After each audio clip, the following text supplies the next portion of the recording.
The market streets of New Terran City were loud with neon and noise. Merchants barked their wares in 100 tongues. Smells of roasted meat and recycled air mixed in the press of humans and aliens. But through the crowd, a woman moved silently, clutching her small child to her chest. Her eyes darted, not toward the stalls, but toward the signs that read, "Help Wanted." Her name was Selari. Her skin carried a faint luminescent hue, blue-green, marked by the soft glowing patterns of her people. Her husband had been lost in the last border war, and with him, her status. Widowhood among her kind meant vulnerability. Worse, among humans, it meant she was expendable. She had applied everywhere. Cafes. Loading docks. Textile plants. Every time they looked her over, an alien woman, thin, with a child, and shook their heads. Too fragile. Not trained. We don't hire your kind. Each rejection felt heavier. Her daughter, Ina, stirred in her arms, whispering, "Mama, I'm hungry." Selari swallowed the burn in her throat. She couldn't cry now. Not here. Not in front of her child.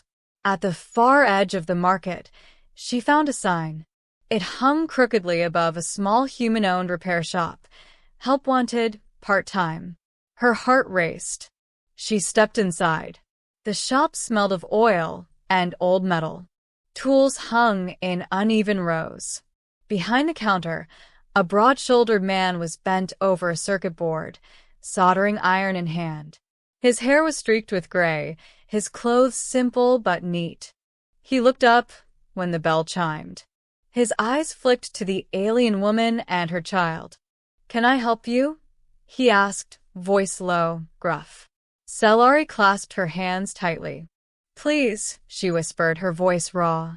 "I just need a job." Any job. "I can clean, carry, fetch parts, whatever you need. I'll work hard."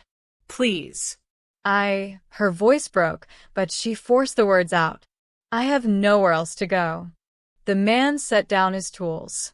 He studied her, not the glowing skin or the alien features, but the desperation in her eyes, the way her arms curled protectively around her child. "What's your name?" he asked. "Selari." He nodded slowly. "And the little one?" "Ina. She's 3. The man leaned back, exhaling. Most shopkeepers would have turned her away already. Aliens meant trouble. Customers complained. Paperwork piled higher. But something in the way she stood, shaking, but unbroken, made him hesitate. "My name's Daniel," he said. "I own this place." "You ever worked with machines before?" No. "But I can learn." He rubbed his chin. "You'll need credits for food?" Selari's cheeks flushed. She nodded. Daniel sighed. "All right." Part-time. "Cleaning, organizing parts. Nothing heavy. I'll pay you fair." Selari gasped, clutching Ina tighter. "Thank you," she whispered. "You don't know what this means." Daniel gave a small shrug. "Everybody deserves a chance." The first days were difficult. Selari scrubbed oil stains from the floor, polished tools until they shone, and carefully sorted tiny screws and wires into bins. Her hands blistered and used to the work. But she never complained. When Ina grew restless, she kept her busy stacking empty boxes or drawing on scraps of cardboard with broken markers Daniel gave her. Daniel watched from the counter, never saying much.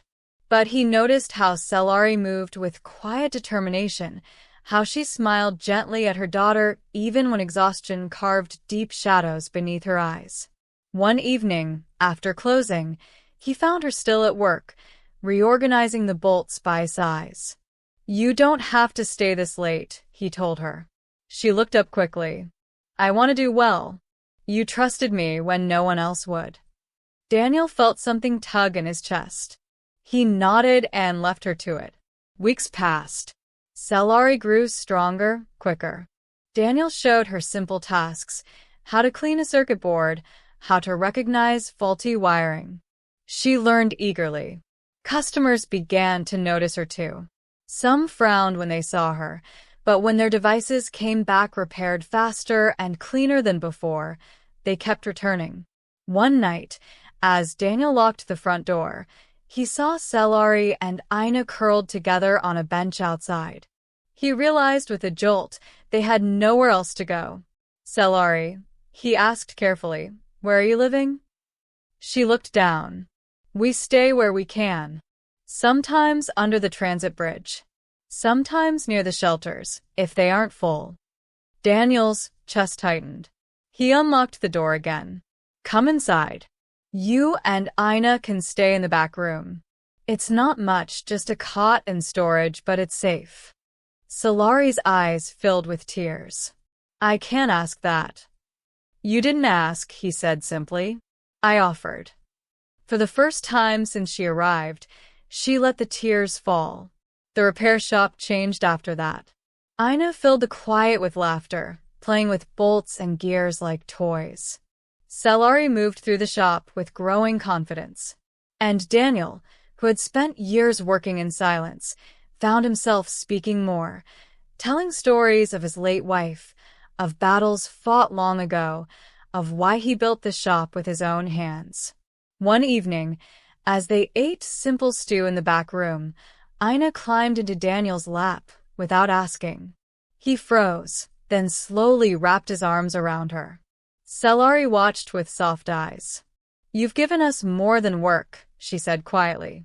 "You've given us dignity again." Daniel swallowed hard. "You've earned it. Both of you." But not everyone agreed. One afternoon, a customer stormed into the shop, slamming a broken console on the counter. "You let her touch this?" The man sneered, glaring at Selari. "An alien?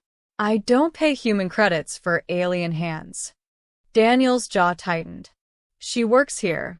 She does good work." "She's filth," the man spat. "She should be begging in the streets, not serving customers." Selari's face burned with shame. She lowered her head. But Daniel's voice thundered across the shop. "Get out." The man blinked. "What?" "You heard me. Get out.